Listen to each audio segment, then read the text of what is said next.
In the heart of a modern city, 18-year-old Joshua tapped anxiously on his phone. Another day. Another unanswered prayer, another social post showing someone else's success. He was trying. He really was. Church, prayer, Bible. But deep down, he couldn't hide the growing question in his heart.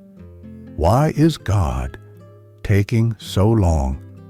In youth fellowship, the preacher quoted Luke 21:19, "In your patience possess ye your souls." The words hung in Joshua's chest like a heavy stone. That night, Joshua couldn't sleep. He opened his Bible and stumbled on Job's story. The words leapt from the page, "Though he slay me, yet will I trust him." Joshua stared into the darkness.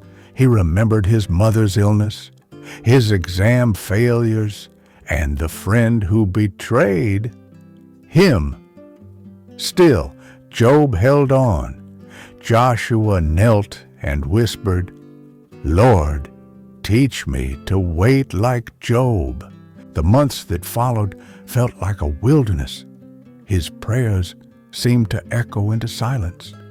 He faced rejection after rejection, internships, school awards, even ministry roles. But Joshua stopped complaining.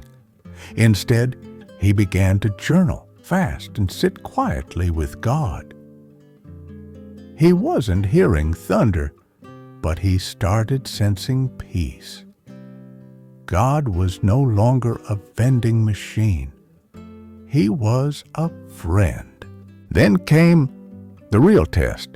His mother's condition worsened. Every ounce of Joshua's faith was tested. While his friends partied, he cared for her. While others got jobs, he stayed behind to serve. People mocked his optimism, but he clung to righteousness. He remembered, "We must be patient in suffering for righteous causes." Each act of sacrifice was unnoticed by the world, but not by heaven. 1 year later, Joshua stood in front of a youth group giving his first ever message.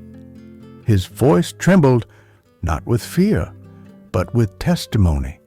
He spoke of being patient in Christian growth, healing and recovery, waiting for answers, relationships.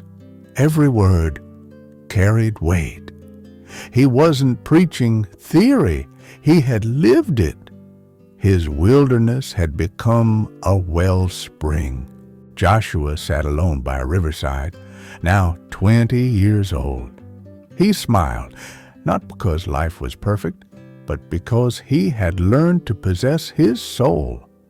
The rush of the world no longer disturbed his peace. He had become deeply rooted, like a tree by living water. He finally understood.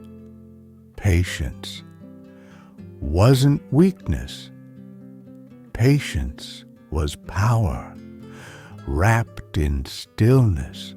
One evening, as the sky turned gold, Joshua wrote in his journal, "This generation runs, but the saints wait.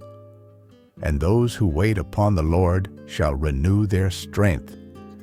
He had tasted the fruit of the Spirit, and at its center was patience, holy, tested, eternal. He looked to the heavens and whispered, "Even so, come, Lord Jesus.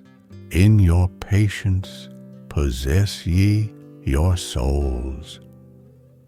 Luke 21:19